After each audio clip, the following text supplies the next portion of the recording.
السلام علیکم۔ میرا نام قندیل ہے۔ میری عمر اس وقت 20 سال تھی جب میرے والدین نے میری شادی مزمل نامی ایک سرکاری ادارے کے نائب قاصد سے کی تھی۔ مزمل کی عمر اس وقت 22 سال تھی۔ اب میرے والدین کو اس رشتے میں پتہ نہیں کیا خوبی نظر آئی، انہوں نے جھٹ پٹ واجبی سے جہیز کے ساتھ مجھے اپنے گھر سے رخصت کر دیا اور میں بیاہ کر اپنے سسرال آ گئی۔ رخصتی کے وقت میرے والدین نے مجھے نصیحت کی کہ جس گھر میں تم جا رہی ہو وہاں سے تمہارا جنازہ اٹھے۔ میرے سسرال میں ساس سسر، ایک جٹھانی اور جیٹھ تھے اور 2 نندیں تھیں۔ 3 مرلے کا چھوٹا سا گھر تھا جس میں 3 کمرے، باورچی خانہ، ایک چھوٹی سی ڈیوڑی اور 2 واش روم تھے۔ میرا کمرہ بالائی منزل پر تھا۔ اوپر والے پورشن میں صرف میرا ہی کمرہ تھا۔ میری جٹھانی اچھی عورت تھی جبکہ ساس کو بولنے کی بہت عادت تھی۔ وہ میرے اور جٹھانی کے ہر کام میں کیڑے نکالتی رہتی۔ جٹھانی نے بتایا ان کی عادت ہے بس خاموش رہو اور آگے سے جواب نہ دو۔ مزمل صبح سویرے ناشتہ کر کے 7 بجے گھر سے نکل جاتے۔ شادی کے 6-7 سال بعد میرے والدین یکے بعد دیکھے وفات پا گئے۔ میرا ایک ہی بھائی تھا، اسے کراچی میں جاب مل گئی تھی تو وہ اپنے بیوی بچوں کے ساتھ وہاں شفٹ ہو گیا۔ میرے سسر ایک ریٹائرڈ سرکاری ملازم تھے، ان کی ماہوار پینشن آتی تھی، وہ سارا دن گھر میں ہی رہتے۔ میرا جیٹھ ایک پرائیویٹ ادارے میں کام کرتا تھا، وہ رات 8 یا 9 بجے گھر واپس آتا۔ میری نندیں ابھی غیر شادی شدہ تھیں اور جوان تھیں، اب ان کے رشتے ڈھونڈے جا رہے تھے۔ میرے شوہر، جیٹھ اور سسر کی پینشن کا کثیر حصہ ان کے جہیز بنانے میں لگ رہا تھا۔ میرے بھی 2 بچے ہو گئے تھے، وہ بھی اسکول جاتے تھے۔ ویسے تو مجھے اس گھر میں کوئی خاص تکلیف نہ تھی، مگر ایک بات جس سے میں بہت پریشان تھی وہ تھی غربت۔ مجھے غربت سے بہت نفرت تھی، مگر یہاں غربت میرے گلے پڑی ہوئی تھی۔ زندگی میں کوئی آسائش نہ تھی۔ میں اس غربت سے چھٹکارا پانا چاہتی تھی مگر میں کچھ کر نہیں سکتی تھی۔ میرے پاس کوئی ذریعہ نہ تھا۔ میری شادی کو 8 سال ہو گئے تھے۔ میں نے بچوں کو مزید پیدائش روکنے کے لیے خاندانی منصوبہ بندی کے ہسپتال سے آپریشن کروا دیا۔ اس فکر سے میں آزاد تھی۔ انہی دنوں میری ایک نند کا رشتہ مل گیا اور 4 مہینے بعد اس کی شادی تھی تو ہم سب گھر والے شادی کی تیاریوں میں مصروف ہو گئے۔ میرے شوہر مزمل نے شادی کے لیے اپنے دفتر سے 2 لاکھ روپے قرضہ لیا تھا۔ اب ظاہر ہے وہ قرضے کی قسطیں ان کی تنخواہ سے ہی کرتی تھیں۔ دوسرے لفظوں میں مزید تنگی اور پریشانی کا وقت آ رہا تھا۔ 4 ماہ بعد میری نند کی شادی ہو گئی اور وہ بیاہ کر اپنے سسرال چلی گئی۔ اس کی شادی میں میرا بھائی شریک ہونے کے لیے کراچی سے آیا اور 3 یا 4 دن رہا۔ واپس جاتے جاتے وہ مجھے ایک ٹچ موبائل دے گیا۔ صبح ناشتے کے بعد بچے اسکول چلے جاتے، ہم دیورانی جٹھانی گھر کا سارا کام مکمل کر لیتی۔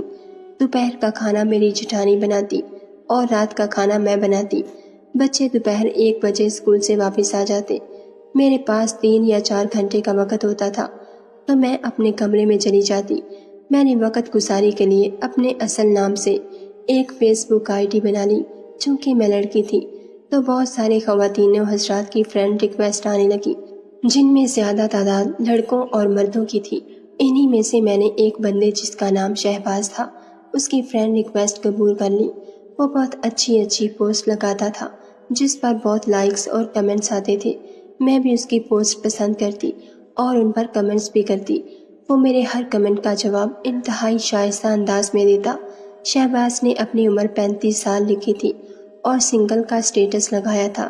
رفتہ رفتہ ہماری ان باکس میں باتیں ہونے لگیں اور بڑھتے بڑھتے ٹیلی فون پر آ گئی۔ پھر میں نے واٹس ایپ بنایا اور اپنا نمبر اسے دے دیا۔ اب ہماری روزانہ گھنٹوں بات ہوتی۔ واٹس ایپ پر ہم اپنی تصویروں کا تبادلہ کرتے۔ وہ مجھے بہت عزت دیتا اور میری ہر بات بڑے غور سے سنتا۔ میں نے اسے اپنے سارے حالات بتا دیے تھے۔ وہ ہر مہینے 200-300 روپے کا موبائل بیلنس بھیجتا۔ میری برتھ ڈے پر اس نے ایک بہترین سوٹ اور ہینڈ بیگ مجھے TCS کیا۔ بیچنے والے کے نام میں اس نے اپنے بجائے کسی لڑکی کا نام لکھا۔ میری ساس اور جٹھانی نے پوچھا کہ یہ کون ہے تو میں نے بتایا میرے اسکول کے زمانے کی بہت اچھی سہیلی ہے اور اس کی شادی دوسرے شہر میں ہوئی ہے تو اسی نے مجھے گفٹ بھیجا ہے۔ دونوں چیزیں بہترین تھیں۔ ہماری شادی کو 9 سال ہو گئے تھے مگر آج تک مزمل نے مجھے ایک سوٹ تک نہیں لے کر دیا تھا اور ادھر شہباز تھا جو ہر وقت میرا خیال رکھتا تھا، میرے حسن کی دل کھول کر تعریف کرتا۔ مجھے مزمل سے نفرت ہونے لگی تھی اور شہباز سے پیار ہوتا چلا گیا۔ شہباز مجھ سے کہتا کہ قندیل جان، اگر تم اپنے شوہر اور سسرال سے تنگ ہو تو مزمل سے طلاق لے لو اور مجھ سے شادی کر لو۔ میں تمہارے بچوں کو سگے باپ کا پیار دوں گا، تمہیں بہت عزت اور بہت محبت دوں گا۔ تم میری شہزادی بن کر میرے گھر پر راج کرنا، تمہاری ہر خواہش اور آرزو پوری کروں گا۔ ہمارے گھر میں کوئی آسائش نہ تھی، نہ اے سی نہ کولر۔ میں سارا دن اپنے کمرے میں گرمی میں شرابور رہتی۔ مزمل نے کبھی کوئی پیار کا فکرہ تک نہ بولا تھا۔ ادھر شہباز ہر وقت اپنے پیار کا اظہار کرتا رہتا۔ الغرض شہباز کے اصرار پر میں نے مزمل سے طلاق لینے کا فیصلہ کر لیا۔ انہی دنوں میرے چھوٹے بیٹے کو بخار ہو گیا۔ مزمل اپنی ڈیوٹی پر تھا، وہ نہ آ سکا تو میں اکیلے ہی اسے ڈاکٹر کے پاس لے گئی۔ ڈاکٹر نے چیک اپ کے بعد دوا دے دی۔ شام کو جب مزمل گھر آیا تو میں نے بہت شور شرابہ کیا، مزمل کو بہت تانے دیے کہ اسے ہماری نہ کوئی فکر ہے اور نہ کوئی پرواہ۔ مزمل نے کہا کہ اس کی ڈیوٹی بڑے صاحب کے ساتھ تھی تو وہ انہیں چھوڑ کر نہیں آ سکتا تھا۔ میں بہت غصے میں تھی۔ میں نے کہا ٹھیک ہے، تم اپنے بڑے صاحب کے پاس ہی رہو اور مجھے طلاق دے دو۔ میں اب ایک منٹ بھی اس جاننے میں نہیں رہ سکتی۔ میری ساس جٹھانی اور مزمل نے مجھے بہت سمجھایا۔ مزمل نے مجھ سے معافی مانگی مگر میں اپنی ضد پر اڑی رہی۔ مزمل کے ساتھ میں نے بہت بدتمیزی کی اور بالآخر میرے اصرار پر اس نے مجھے ایک طلاق دے دی۔ میں نے اپنے سارے کپڑے اور بچوں کے ایک بیگ میں ڈالے اور بچوں کے ساتھ ریلوے اسٹیشن آ گئی۔ 2 گھنٹے بعد ٹرین آئی اور میں اگلے دن بھائی کے گھر پہنچ گئی۔ اتفاق سے بچوں کو گرمی کی 2-2.5 مہینے کی چھٹیاں تھیں۔ بھائی کو میں نے نہیں بتایا کہ مزمل سے طلاق لے لی ہے، بس یہی کہا چھٹیاں گزارنے آئی ہوں۔ بھائی خوش ہو گیا۔ میری روزانہ اب بھی شہباز سے کال پر بات ہوتی۔ میں نے اسے بتا دیا کہ مزمل سے طلاق لے لی ہے۔ وہ بہت خوش ہوا۔ میں نے اسے بتایا کہ کراچی بھائی کے گھر میں ہوں، جب میری عدت پوری ہو جائے گی تو تمہارے پاس آ جاؤں گی۔ اسی طرح میں نے 3 مہینے بھائی کے گھر گزارے۔ مزمل کی بہت کالز آئیں، وہ رجوع کرنا چاہتا تھا مگر میں نے سختی سے انکار کر دیا۔ شہباز نے مجھے اپنا پتہ بھیجا۔ میں نے کہا آ رہی ہوں۔ چنانچہ اگلے دن میں ٹرین میں بیٹھی اور شہباز کے شہر پہنچ گئی۔ وہ ریلوے اسٹیشن پر مجھے لینے آیا ہوا تھا۔ اس کے ساتھ اس کے گھر گئی جہاں اس کی بیمار ماں اور ایک طلاق یافتہ بہن جس کے 3 بچے رہتے تھے۔ اس گھر میں شہباز کی بہن کا راج تھا۔ وہ بہت اکڑی ہوئی اور بدتمیز عورت تھی۔ شہباز نے مجھے بتایا تھا کہ وہ اکیلا رہتا ہے مگر یہاں تو 6 افراد رہ رہے تھے۔ مجھے بہت مایوسی ہوئی اور بہت دکھ ہوا۔ شہباز نے مجھ سے سراسر جھوٹ بولا تھا مگر اب کیا کیا جا سکتا تھا؟ میں تو ساری کشتیاں جلا کر آئی تھی، اب زندگی تو گزارنی تھی۔ اگلے دن شام کو شہباز نے مجھ سے نکاح کر لیا اور اسی دن مزمل نے میرے جہیز کا مختصر سا سامان میرے بھائی کو بھجوا دیا۔ رات کو مجھے پتا چلا کہ شہباز کی عمر 35 نہیں بلکہ 45 سال ہے اور اس نے اپنی بیوی کو طلاق دی ہوئی ہے۔ اس کے 3 بچے ہیں جو اس کی سابقہ بیوی کے ساتھ رہتے ہیں۔ کچھ دن اور گزرے تو مجھے پتا چلا کہ شہباز ایک ڈپارٹمنٹل اسٹور میں صرف سیلز مین ہے، جبکہ اس نے مجھے بتایا تھا کہ وہ ڈپارٹمنٹل اسٹور کا مالک ہے۔ اس کی قلیل تنخواہ تھی جس میں وہ 8,000 روپے اپنے بچوں کو ماہوار خرچہ بھی دیتا تھا۔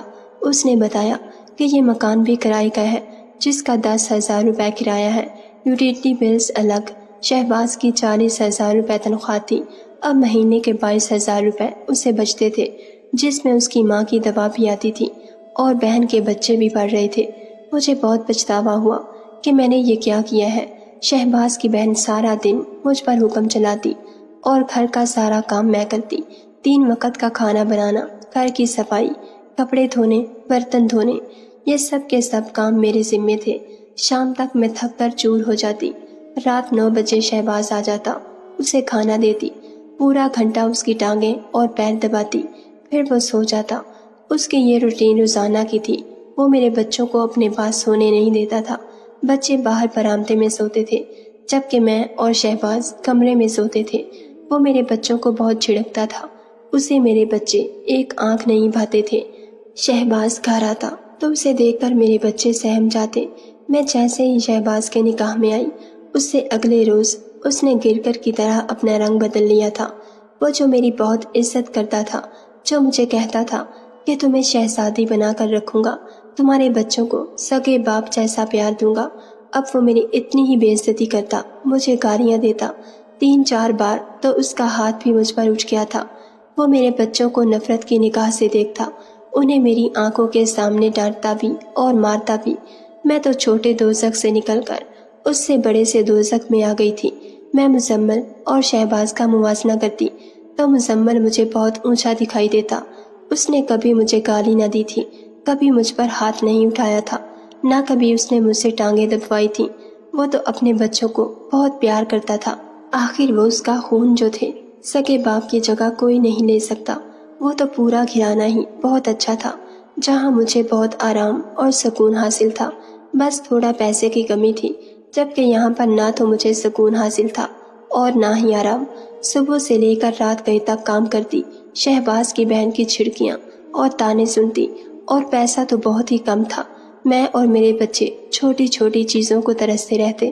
میں نے اپنے پیروں پر خود کلہاڑی ماری تھی۔ یہ سارا بگاڑ موبائل، فیس بک اور واٹس ایپ کی وجہ سے ہوا تھا۔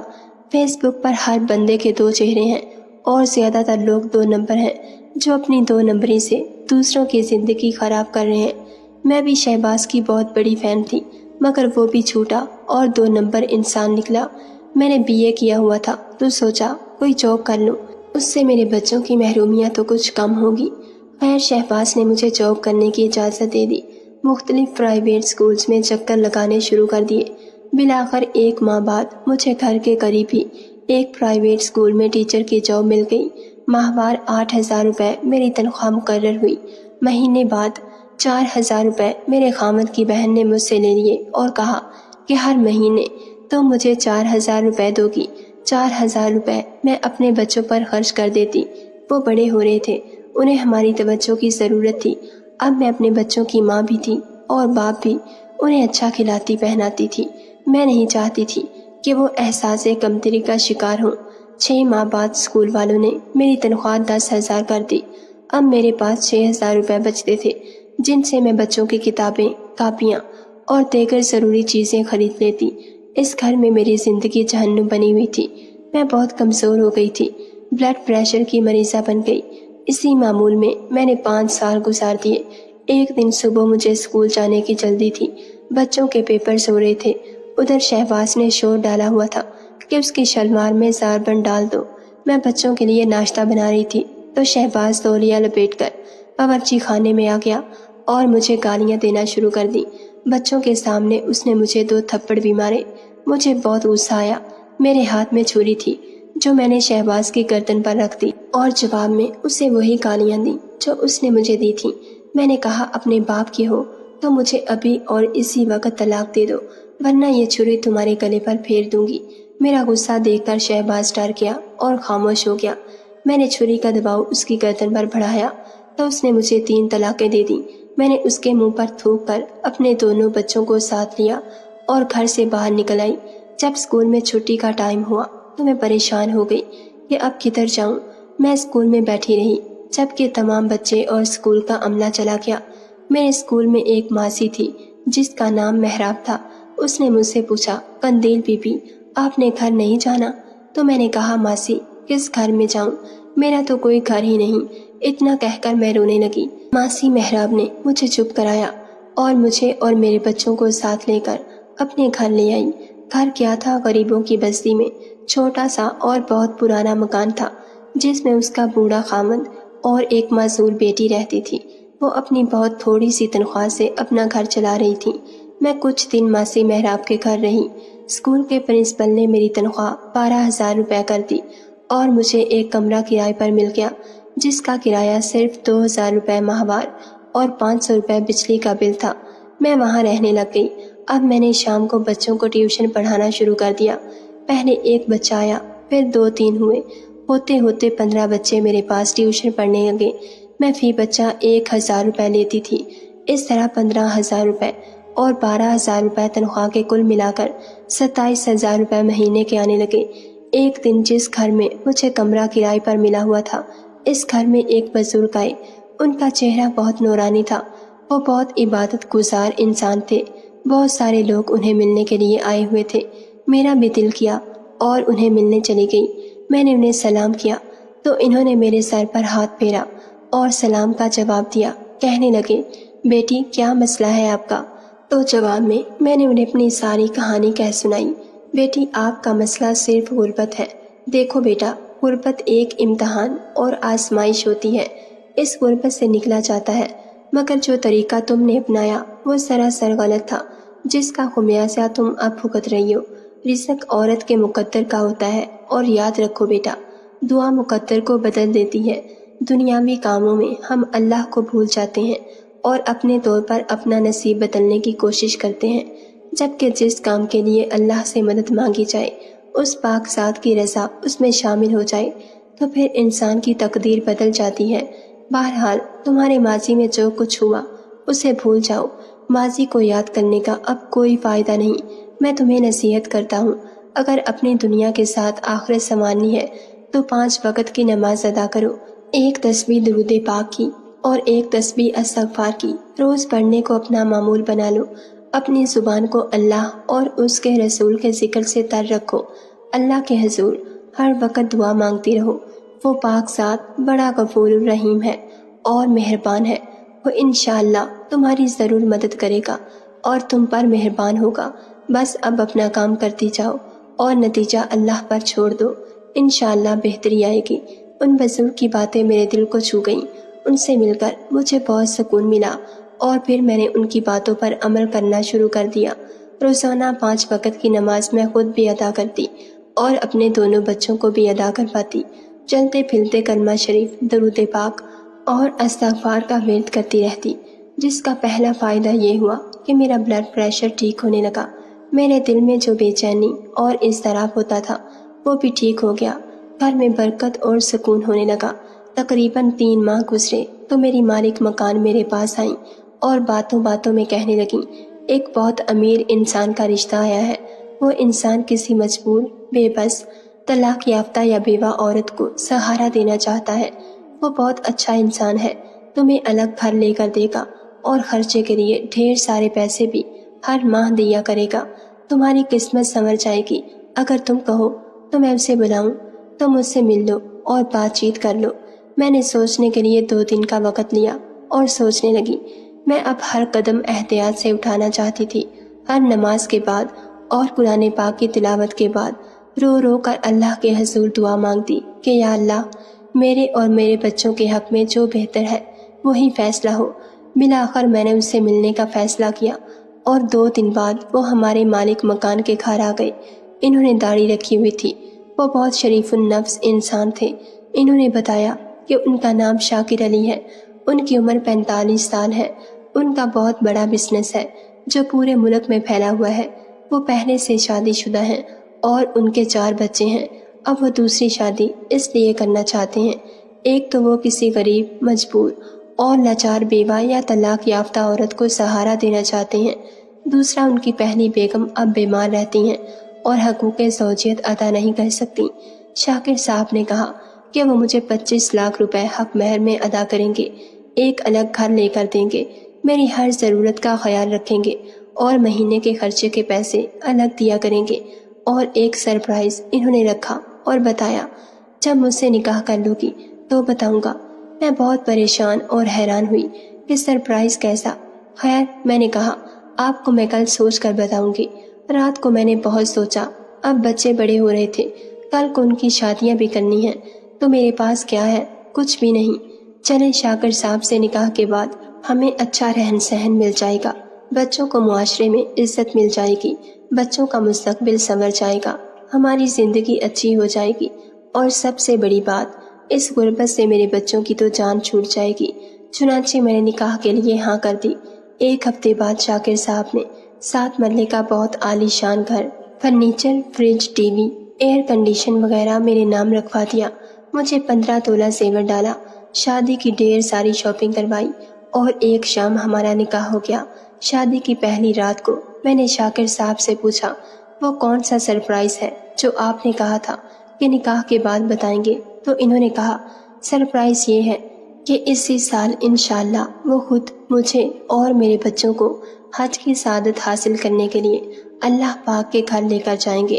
حج کا سن کر میری روح اور قلب خوشی سے سرشار ہو گئے، اور پھر واقعی انہوں نے اپنا وعدہ پورا کر دیا اور ہم سب اکٹھے حج کر کے آئے۔ میری زندگی اب بہت سکون سے گزر رہی ہے۔ میرے دونوں بچے بہت اعلیٰ تعلیمی اداروں میں زیر تعلیم ہیں۔ شاکر صاحب میرے بچوں کو حقیقی باپ جیسی محبت دیتے ہیں۔ شاکر صاحب بہت اچھے انسان ہیں، اور میری تو قسمت جاگ اٹھی ہے، جس کی وجہ 5 وقت کی نماز، کلمہ شریف، درود پاک اور استغفار کا کثرت سے ورد ہے۔ ناظرین، اگر آپ کو ہماری ویڈیو پسند آئی ہے تو لائک اور شیئر ضرور کیجیے، اور ایسی مزید ویڈیوز دیکھنے کے لیے ہمارے چینل کو سبسکرائب کر لیجیے۔